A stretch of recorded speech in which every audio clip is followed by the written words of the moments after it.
Okay, that was another great episode of The Water Magician. What I really appreciate about the show, especially this episode, is the one Magic Girl is really on it about Rio's abilities. But we also learned that original spells are a thing. So new spells can be made. But incantations are still like are a requirement.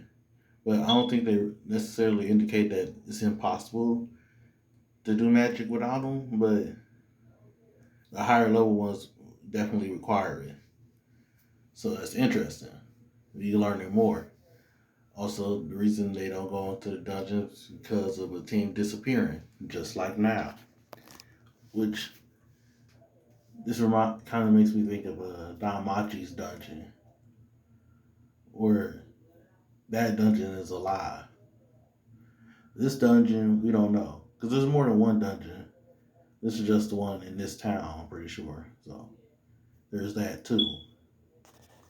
But they found something that's never been noticed before in the dungeon, and the fact that tidal wave thing happens from the dungeon says something too that's not just regular.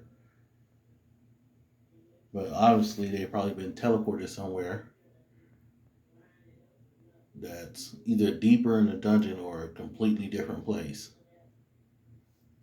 We don't know yet. It could be like a Shoko Tensei situation where you start in one place and end up somewhere else in the world.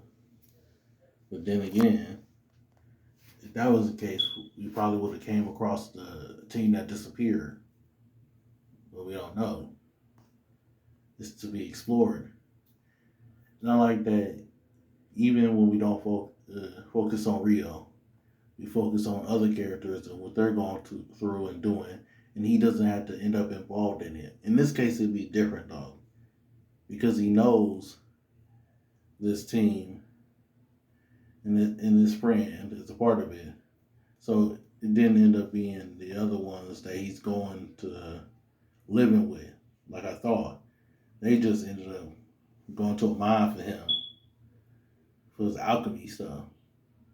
But I like that things are getting darker for one. You can already tell that by the demon and what's been going on that, this is a lighthearted story because Rio was reincarnated here and just wants to live his life and do his own thing. But things are starting to get a little more different, complicated.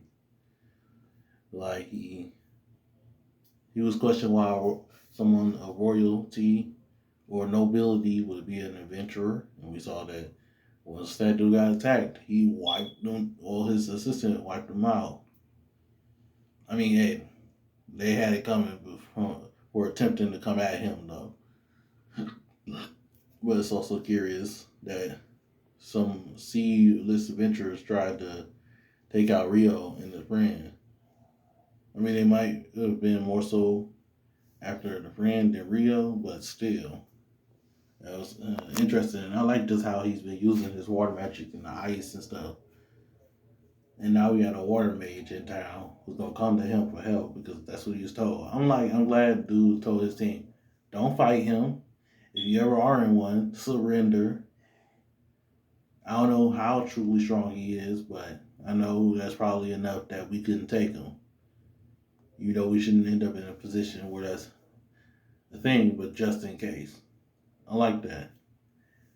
And I'm curious to see what happens next because these people came into the dungeon after an event to study, which makes sense because we don't know what happens after the waves. So it probably is a good thing to study it to determine that, especially what happened last time. But also, they're there probably for something else, but they wasn't expecting this. So I can't wait to see what happens next.